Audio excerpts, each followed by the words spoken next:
dari satu akomodasi saja pasti akan berimpact kepada yang lain-lainnya, transportasinya. Karena jaraknya jauh, maka otomatis orang akan beribadah menuju ke Masjidil Haramnya butuh waktu yang sangat lama.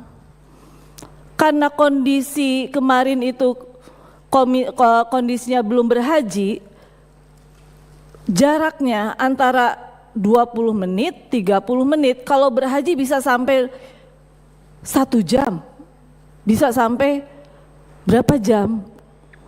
Dan kalau kita tahu yang namanya jamaah Indonesia itu ada yang penyakit risti, ada disabilitas, SDM-nya juga berbeda-beda, bisa tersesat, bahkan dia bisa jadi karena kondisinya mohon maaf terbatas. Ya, saya nggak tahu juga deh, apakah petugas kita juga bisa mengarahkan mereka dengan baik atau tidak. Nah, ini juga harus diantisipasi oleh Kemenhaj agar yang menyangkut dengan pelayanan kepada jamaah ditangani dengan sangat baik.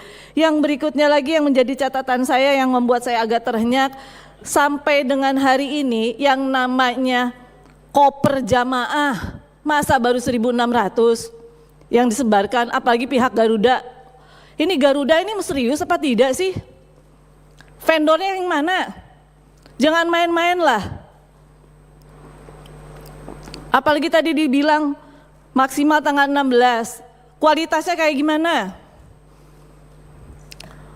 Nggak bisa apa cari apa orang-orang yang baik gitu loh.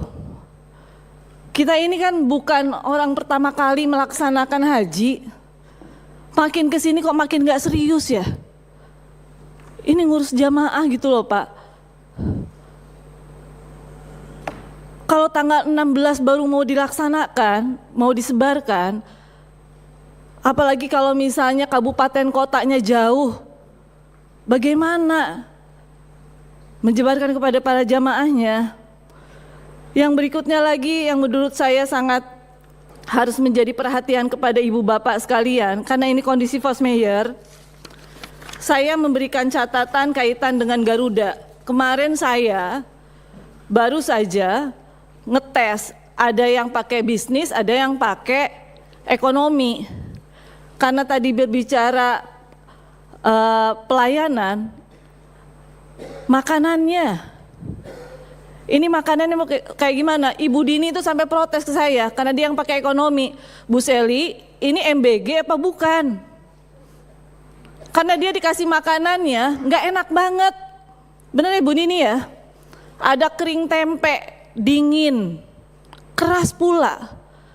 Sementara yang nanti akan menjadi jamaah itu kan banyaknya lansia. Tolong nanti kita tes food. Apalagi kalau tadi berbicara ada tambahan tambahan rute 4 jam antisipasi rerouting kan, maka harus diantisipasi nih. Jangan mentang-mentang ini maskapai milik Indonesia kemudian dia seenaknya saja melayani para jamaah kita. Nah, ibu bapak yang dimuliakan Allah Subhanahu wa taala, saya berbicara mengatasnamakan jamaah. Kalau saya jadi jamaah, bagaimana kita memanusiakan para jamaah itu? Kemudian yang harus diantisipasi oleh ibu bapak sekalian, kaitan dan eskalasi puncak haji. Kalau sampai terjadi hal yang tidak kita inginkan, apakah Kemenhaj sudah punya protokol evakuasi terhadap perlindungan terhadap 203.000 jamaah apabila koordinasi kita ini tidak dilakukan dari jauh-jauh hari terhadap pemerintah Saudi Arabia terkait dengan jalur aman atau safe zone terhadap jamaah kita apabila terjadi perang di Saudi Arabia. Kemudian petugas-petugas haji kita harus melakukan apa? Karena safe zone itu memang harus sudah diantisipasi oleh kita. Karena Armusna ini kan tempat yang sangat luas.